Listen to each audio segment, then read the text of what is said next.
everyone, welcome to the Canadian Science Policy Interview Series 2022. My name is Angeli Vasquez, and I'm honored today to be joined by Dr. Cathryn Bjerkelund. Welcome, and thanks for joining us today. Thank you for inviting me.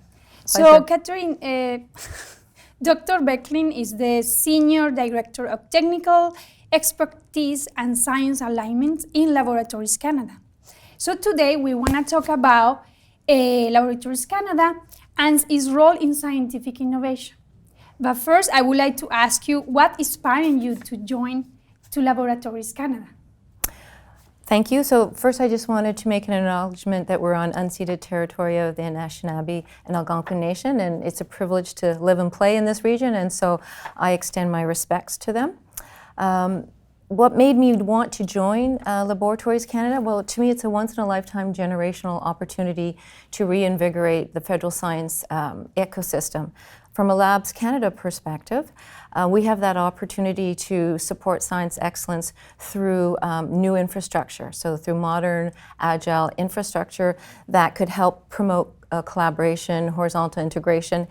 And this is something we don't see, we haven't seen before in Canada, where we want to bring under one roof multiple departments to really exchange information, to work together, to collaborate, and produce very innovative science. And so we heard Minister Champagne say yesterday about owning the podium, and to me, Laboratories Canada can do that by providing the infrastructure and the toolkit for scientists to excel and develop and grow and keep Canada at the forefront. And I jumped at the chance to do this. It's not often you get a chance to give back to Canada. As a public servant, to me that was important that I could give back to Canada. That's great, thank you so much. And that was what you said can help us for the second question, that is, what is Labs Canada's long-term vision and plan, and how is it being realized? So we have a long-term vision and plan. We call it the LTVP. You know, as I say, federal science loves acronyms, but it's the long-term vision and plan. And so it's looking to transform how we plan, design, and deliver the federal science infrastructure. And in that, it has various components about really trying to bring together multiple departments to design and develop very agile, modern, sustainable facilities that can have that ability to expand, contract, depending on the type of science that's being done, or if science is pivoting, we have that opportunity that scientists have the right type of space, the equipment, and the IMIT. Part of that as well for our vision and plan is thinking about what are the barriers to overcome. Yesterday's afternoon panel talked about HR, sharing infrastructure, and equipment, and having an asset inventory. So Laboratories Canada, that's their goal, is how do we develop and design shared facilities that can influence how scientists think, work, and play, and create partnerships? How do we ensure that we have an accurate inventory of equipment? How do we modernize that and ensure people are aware of it? And also thinking about HR, what would be those type of facilities that would attract the next generation of scientists? So that's really our long-term vision and plan, how to provide that environment, that ecosystem, and that fundamental platform to allow scientists to have the tools they need. Yeah, that's a very important long-term goal. Thanks so much. And now about what you said, what makes Labs Canada science infrastructure unique? Part of what makes it unique is, you know, we're striving to go towards net zero, and that's a big goal for, we see it in a variety of different environments throughout the economy. So we too have that desire to be net zero, to develop sustainable, very agile type facilities that are the right size.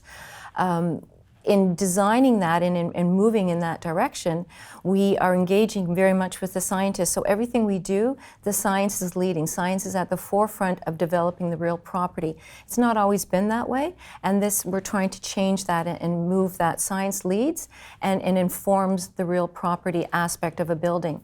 So to do that, we're working very closely with our partners. Currently in our first phase of our program, we have about 15 departments that we've sort of put together in different, we call them hubs. So we bring together a group of departments that do the like type science or have the a continuity in terms of the similar type of processes or equipment. So we're bringing them together to share that facility, and in doing so we're working very closely with them to say, okay, what are your science requirements? How do you envision that you would work in this? What are your workflows? What do you need? And then how do we create open spaces? How do we work to develop laboratory networks and neighborhoods that would really facilitate your interaction and your opportunities to share knowledge and expertise and equipment. So that's a bit of a first, because we've never really brought in scientists right from the get-go. And so it's a true partnerships in that we need the scientists there, and we also need to have their information so that we can then help them influence that design and what the building will look like, because it's important that on day one it's operational and it meets their requirements.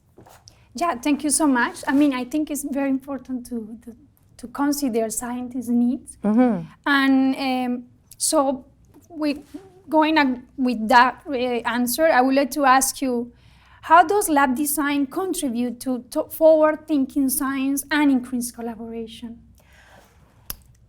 So what we're hoping in our design, or what our goal in our design is, we really want to lean forward. We've done a lot of benchmarking throughout North America and Europe, and we see that in these institutes that we hear so much about that are world-renowned, the Crick Institute, for example, or the Max Planck Institutes, what they've really pushed is that creating open spaces, so where you have transparency of labs, so you can see into your lab neighborhood. People know what's going on in your lab, or they see individuals and what's going on. And they've created these, as I said, these lab neighborhoods that are also then adjacent to support areas, but also have informal meeting spaces or opportunities where scientists can meet, collide, work together, take a coffee together. And so it's really trying to create an open environment, so not just open science that we hear about on IP and sharing, but also open science visually. So that these neighborhoods and these workflows really foster that opportunity to interact, to collide, to bring different disciplines, different themes together and share. And so we look to see how could you use public realm, how could you use cafeterias, how could you ensure that you're designing thematic spaces as opposed to say a siloed space where, say, perhaps this team works here next door to another team. What we're trying to think about is that thematically, what are you doing in this area, and who needs to be in there, regardless of what department they come from, or regardless of whether they're a senior researcher or a junior researcher. How do you bring everybody together? And that's a bit of a different, and it's a key takeaway that we've seen in a lot of the institutes that we've visited.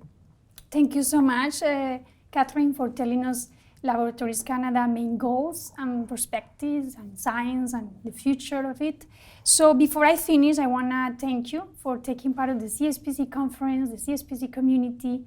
And before that, I would like to just ask you a last thing is, what do you think, what do you see as the biggest benefit and value of attending and supporting the CSPC conference this year? The conference is great because it brings in the different aspects of people in science. So you've got the policy, you have the bench scientists, you have the younger generation, the older scientists who can impart knowledge, and you have everyone coming together to share and listen and hear. So this morning's meeting, we heard, Ian Stewart talking about, the technology and advancement of technology, and you hear that spectrum. But you also heard about the financial difficulties or the policy barriers, and we had those people in the room as well. So it's really an opportunity to bring everybody together to hear different voices, because we all have that goal. How do we improve science? How do we make Canada great? How do we make us at the forefront? So you need this is the opportunity to network, from whether you're a scientist or a policy person. We're all together here, and it's not usual that you have that. So, because very often conferences are very science specific on a science research area, but this one it has both. It has policy and science together in the same room. Yeah, thank you very much. You're welcome. I appreciate your participation and thank you. Thank you. It was a pleasure.